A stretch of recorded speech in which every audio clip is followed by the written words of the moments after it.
Hi friends, welcome to Himya's home. இன்னைக்கு dustbin எப்படி ஈஸியாக க்ளீன் பண்ணலான்னு ஒருத்தவங்க கேட்டிருந்தாங்க.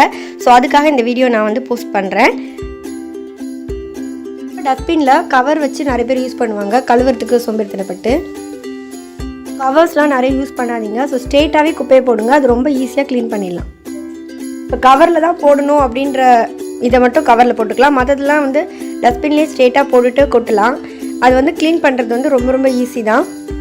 நிறைய பேர் அப்படியே அருவருப்பாக ஃபீல் பண்ணுவாங்க டஸ்ட்பின் அப்படின்னா. அதெல்லாம் நம்ம தான் குப்பை போடுறோம், நம்ம தான் க்ளீன் பண்ணணும், அதனால் ஒன்றுமே இல்லை. ஸோ டஸ்ட்பினை வந்து கைப்படாமல் எப்படி ப்ரஷ் வைக்காமல் ஸ்பான்ச்லாம் வச்சு தேய்க்காமல் ஸ்க்ரப் பண்ணாமல் எப்படி ஈஸியாக க்ளீன் பண்ணலான்னு பார்க்கலாம். இது வந்து க்ளீனிங் ஆசிட். நான் ஆல்ரெடி பக்கெட் வீடியோவில் போட்டிருக்கேன். நிறைய பேர் வந்து எனக்கு ஒழுங்காகவே காட்டலை அப்படின்னு சொல்லியிருந்தாங்க. ஸோ அதனால் நான் ஒழுங்காக காட்டியிருக்கேன். இது வந்து ப்ரொவிஷன் ஸ்டோர், எல்லா ப்ரொவிஷன் ஸ்டோர்லேயும் கிடைக்கும். 30 rupeesக்குள்ளே தான் இருக்கும். நிறைய கம்பெனிஸ் இருக்குது, ஆனால் எல்லாமே ஒன்று தான். இது மாதிரி சுற்றி ஊற்றிட்டு ஒரு 1 minute ஊற வச்சுருங்க. இதில் வந்து கொஞ்சம் நெடி அடிக்கும். ஸோ கர்ச்சிப் கட்டிட்டு ஊற்றுங்க. இப்போ 1 minute ஆகிடுச்சு. எல்லா அழுக்கும் அந்த இதில் பிரிஞ்சு வந்திருக்கும். இப்போ வந்து லைட்டாக தொடச்சாலே எல்லாமே வந்துடும். அந்த மாதிரி தான் இருக்கும். இப்போ நீங்கள் அதை கொட்டிட்டு என்ன பண்ணணுன்னா ஒரு நியூஸ் பேப்பர் வச்சு தொடச்சாலே போதும். இப்போ நான் எப்படி நியூஸ் பேப்பரில் நான் துடைக்கிறேன்னு பாருங்கள். இப்போ எல்லாமே கரை போயிடுச்சு. இப்போ லைட்டாக தொடச்சாலே வந்துடுற அளவுக்கு தான் எல்லாமே இருக்குது. இப்போ வந்து ஒரு பஞ்சாக நியூஸ் பேப்பர் எடுத்துகிட்டு இந்த மாதிரி கட்டைப்பையில் உள்ள கட்டை இல்லைன்னா அந்த குச்சி அந்த மாதிரி எடுத்துகிட்டு அதில் கெட்டிடுங்க. கெட்டிட்டு அதை வச்சு தொடங்க. ஈஸியாக இருக்கும் ரொம்ப. அது மாதிரி தொடச்சோடனே தூக்கி போட்டுடலாம். இதுக்குன்னு தனியாக ப்ரஷ்லாம் வாங்கி வைக்கணும்னு அவசியம் கிடையாது.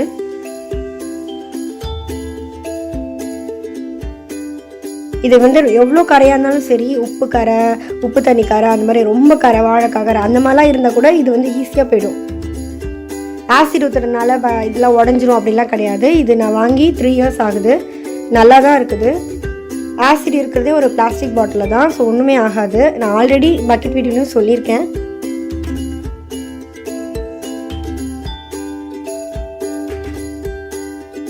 இப்போ எல்லாமே போயிடுச்சு பாருங்கள் நியூஸ் பேப்பரில். இப்போ என்ன பண்ணணும், தண்ணி வச்சு கழுவிட்டோன்னா எல்லாம் மற்றது எல்லாமே போயிடும்.